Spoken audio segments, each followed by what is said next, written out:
Hello everyone, I'm a YouTuber that goes by the name of Blue Tie Sun, and in this video, I'm going to attempt a ghost type only challenge in Pokemon Roria Conquest. It's pretty self-explanatory, so we'll just go ahead and start with the game. After creating a brand new Roblox account, I immediately entered the game to start off my journey. I already know how to play the game, so I won't stall you guys with the extra details. I picked Rowlet as my starter Pokemon and named it Brazil. Right after, it's a rival battle between me and Jake, and I lost to his stupid little Eevee. I can't accept defeat to that stupid little fuck. But anyways, I battled through the NPCs and made it through to Chesma Town, though my parents were abducted. After getting freaky with a girl at her home, just for her to steal my necklace that my parents gave me before they got abducted, I was surprised to find out that you could catch a wild Mimikyu in Gale Forest. So I immediately went to hunting that Mimikyu, and caught it soon right after. I named it Shimikyu. Next, I battled that same girl to take my necklace back. It took a lot of tries, but after grinding a few DNA Max raid dens for some rare candies, I finally defeated her. With nothing else to do, I proceeded to the next route. When I got to Route 3, I get to hunting for another Pokemon in the bushes, and it's a Nencada. It honestly took a while, but eventually I caught one and named it King. And Rowlet evolved into Dartrix after battling some NPCs. After grinding some more levels, I head to the first gym, who specializes in electric types, to receive my first gym badge. After healing up my Pokemon, I proceeded to move to the next route.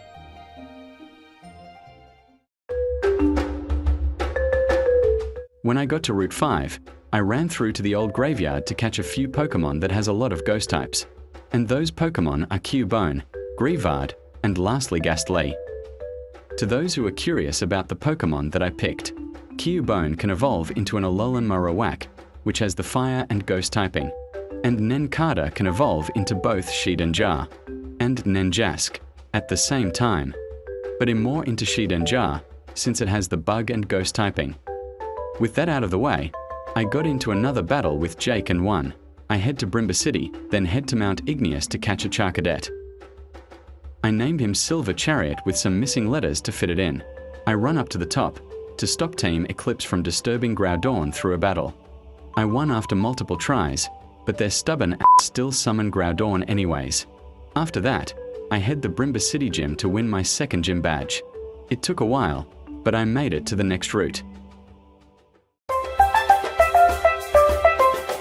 Throughout the routes, there wasn't anything exciting, other than Gastly evolving twice, as well as Dartrix evolving into its final evolution. Then I got to Rose Cove City to handle another Team Eclipse group from summoning, the one and the only, Kyogre, in which it kicks their asses right after. Greavard evolved too. After that, I head to the gym to win my third gym badge. This one wasn't that difficult if I'm being honest, it only took 2 tries. Then right after, I head to the next route to catch few more ghost-type Pokemon, such as Dreepy, Golett, and a Hisuian Zorua. So I go to catch a Golett first in the Haunted Mansion. Then by surprise and luck, I find a Golett in the raid den. I caught it and named him Hulkbuster. But soon, I gave up catching the rest because of how ridiculously rare Dreepy was, and it wouldn't stay in the ball, which made me drain my energy. It literally costed me a lot of Pokeballs to waste, and I decided just keep moving to the next route. Oh, and Charcadet evolved too when I use a Dusk Stone on him. After a long boring playthrough, I barely made it to Anthean City, where most of the frustration and exciting part of this video are here, because I'll be doing something that I haven't done before from years of playing Pokemon. I even felt very confident in defeating the 4th gym, just because I made a few adjustments in their moveset from the Battle Coliseum and grinding more levels to evolve my Golett to be a stronger Golurk. Yet, no matter how many tries I try to battle Gym Leader Steven, his flying Pokemons are much stronger than I am. I've clicked rejoin to reset the battle countless times, every time I see that I was losing. I even felt like giving up. But I remembered something. For every problem, there's always an answer. Then, a miracle struck late at night.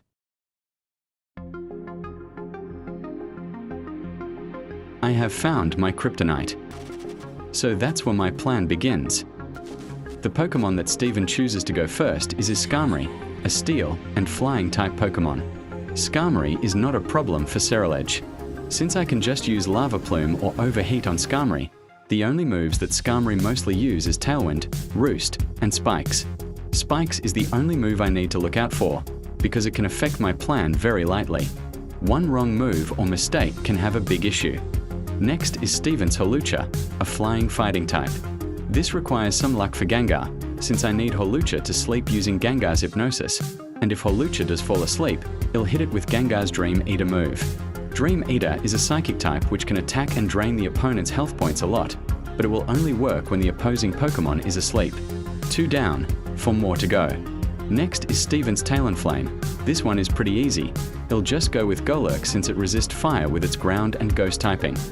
And since Golurk learns Stone Edge, it has a 4-time damage to Talonflame due to its typing is weak to rock, making it to a one-shot knockout. Next on the list is Steven's Staraptor, the deadliest one on his arsenal. Staraptor just keeps spamming Brave Bird, and it can just one-shot one-kill my Pokemon. But we have an advantage here. Since Brave Bird has a 33% recoil to itself, I think the only way to defeat Staraptor is with its own move, by sacrificing 4 of my Pokemon. That was the only plan I could think of. So it's more of a, if I'm dying, you're dying with me kind of move. And I know it works, because I tried it in one of my failed attempts. Now it's a 2v2 battle, between my Decidueye and Mimikyu, versus Steven's Gliscor and Salamence. Now, Salamence is not a problem for me, since I can just bring out Mimikyu and use Play Rough, which is a fairy move, super strong against dragon types like Salamence. But Gliscor, on the other hand, is a tough one. It has so many features that keeps it strong, like its Poison Healing or Razorfang held item, plus it learns Knock Off, a dark type move that is stronger against my ghost types. But remember the picture. That was my answer to defeating Gliscor. So I made Decidueye learn 3 moves, which are Imprison, Knock Off, and lastly Synthesis for healing. What Imprison does is it prevents the opponent from using moves that the user's Pokemon knows in its moveset. For example, Decidueye knows the move Knock Off in its moveset, and Gliscor knows Knock Off too. If I made Decidueye use Imprison, Gliscor can no longer use Knock Off and has to use other moves like Earthquake. The only way to stop Imprison is either Decidueye faints in battle, or Decidueye switches out, which I'm not dumb enough to do. To prevent my Decidueye from fainting, he'll use Synthesis to heal Decidueye whenever Decidueye's health goes low. Now it was time for me to take my plan into action.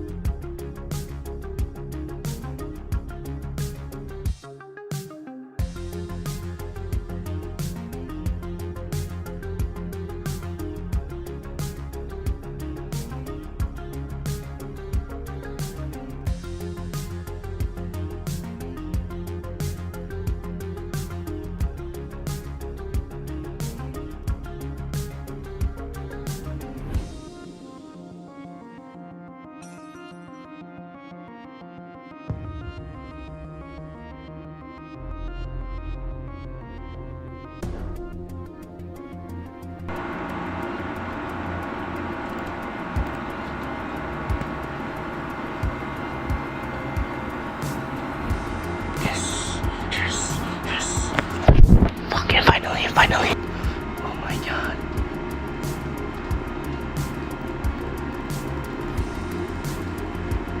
Oh my god, there's the badge, guys. The badge. The badge. And finally, I won the battle after careful planning and strategizing. So it finally ends here.